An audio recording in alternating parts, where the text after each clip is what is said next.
వాళ్ళ యొక్క ప్రభుత్వాన్ని కాపాడుకోవడానికి, ఈ రాష్ట్రాన్ని దోసుకోవడానికి, ఈ రాష్ట్రంలో ఉన్నటువంటి సంపద ఒక దండుపాలెం మూటలాగా, అలీబాబా 40 దొంగల్లాగా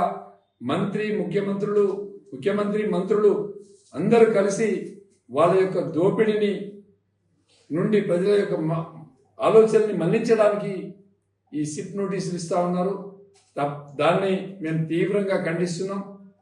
ప్రజలు మొన్న సర్పంచ్ ఎలక్షన్లో ఇచ్చినటువంటి రిజల్ట్ దానికంటే రెట్టింపుగా మున్సిపాలిటీ ఎలక్షన్లో తీర్పిచ్చి ఈ రాష్ట్ర మనుగడను కాపాడుకోవడానికి, ఈ రాష్ట్రం యొక్క అభివృద్ధిని సాధించుకోవడానికి మరి ముఖ్యమంత్రి గారి ఆలోచన విధానాలు, మాజీ ముఖ్యమంత్రి గారి యొక్క ఆలోచన విధానాల్ని ఈ ముఖ్యమంత్రి ఎప్పటికప్పుడు వ్యతిరేకిస్తూ, మైకు పట్టుకుంటే రాంగ్ కామెంట్ చేస్తూ, ఆయన మాట్లాడే భాషా విధానం కూడా బాగలేదని రాష్ట్ర ప్రజలందరూ కూడా మాట్లాడుతున్నటువంటి విషయం మనందరికీ తెలుసు. కాబట్టి